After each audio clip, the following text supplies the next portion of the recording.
Hello and welcome to Forever Rugby on Forever Sports. And for today's Ireland versus New Zealand, 5 things learned. It's been a while since I've been able to do one of these videos because we've been on the move so much and haven't really had time to sort of set up shop properly. But I thought it would be a really good opportunity to reflect on that Ireland versus New Zealand game and exactly kind of what we learned about every individual team, about sort of semi-finals in general a little bit, about the World Cup, and some reflections on the game. We're also doing one for South Africa versus France. That'll come out either tomorrow or Wednesday, as we continue to reflect on what a marvelous performance it was yesterday at Stade de France, and two huge performances from SA and New Zealand to get themselves into the World Cup semi-finals. And a lot of learnings, I think, came from both games. But today we're going to be focusing on Ireland and New Zealand.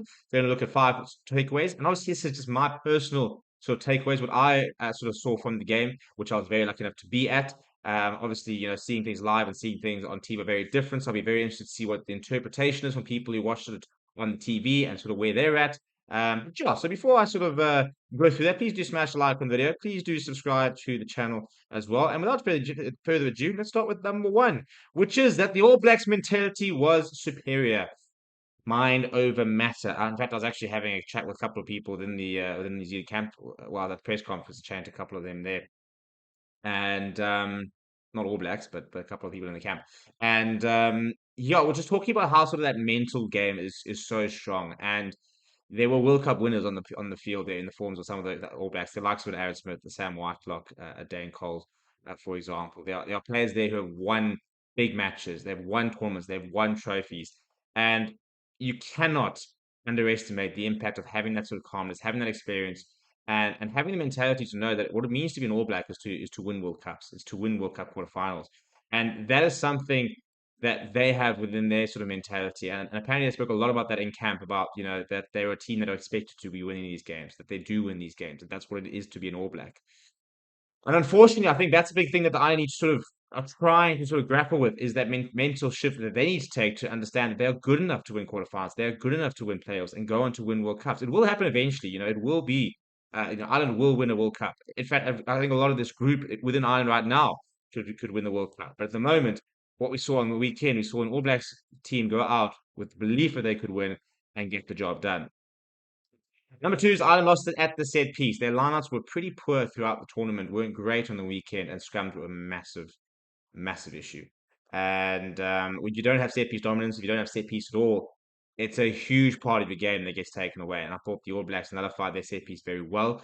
I thought that Ireland's set piece gotten better as the game went by, but they just didn't really have that platform to be able to attack from. I mean, New Zealand went down to 14 men on 2 occasions.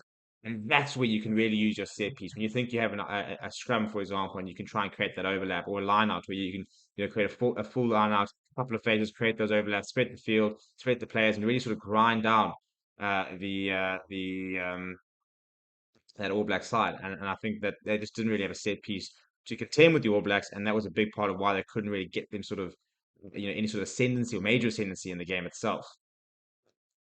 Right, experience proves its worth, and this is a big thing. I think this could actually very well make its way into South African 5 things learned. The South African fans in particular are very quick to say, "Oh, why are we playing this guy? He's too old. He's blocking the youth. He's preventing young players from playing." And I've always said, I think that's a load of rubbish. This is international rugby. This is the World Cup. You pick your best players. You pick the players you believe can get the job done.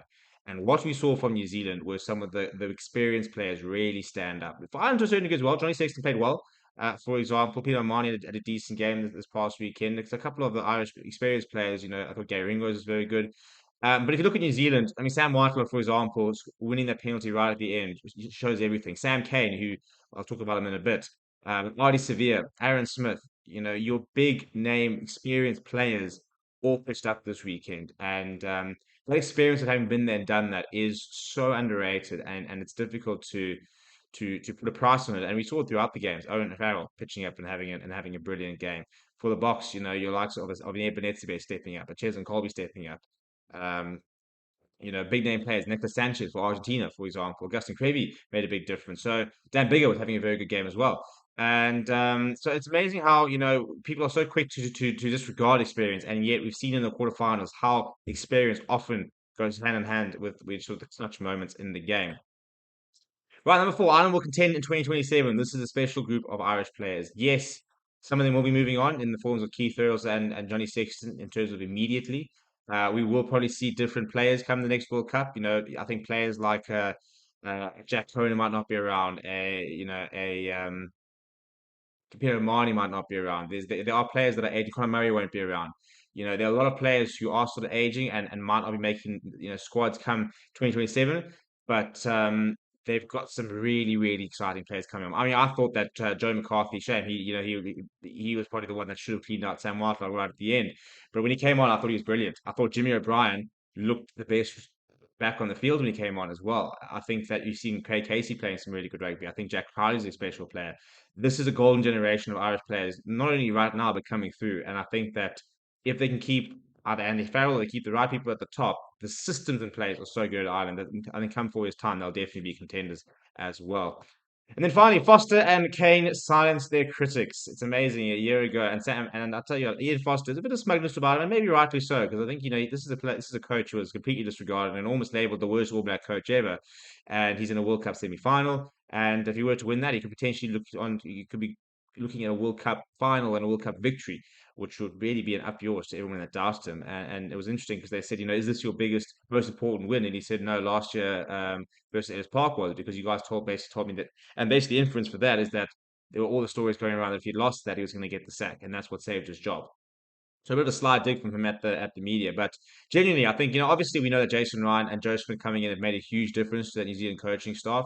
So it's not like it's just Ian Foster who's woken up and turned things around, but he's the man in charge, and he brought in people to assist him, and they've made big differences. And I thought Sam Cane as well. A lot of people were questioning why he is the captain, why he should be starting, why and Foster backing him all the time. And Ian Foster made some big calls, and Sam Cane being one of them. And I'll tell you what, paid off this weekend. I thought Sam Cane was absolutely superb. Once again, experience can sometimes be so invaluable. And I think we saw the experience of Sam Cane this weekend, both the leadership perspective as well as a player. And I think they're definitely, big sort of silencing of their critics this weekend. So those are my 5 takeaways. Let me know what yours are down in the comments below. Please do smash like on the video. Please do subscribe to the channel as well. Thank you very much for watching. My name is Steve. I'll chat to you soon.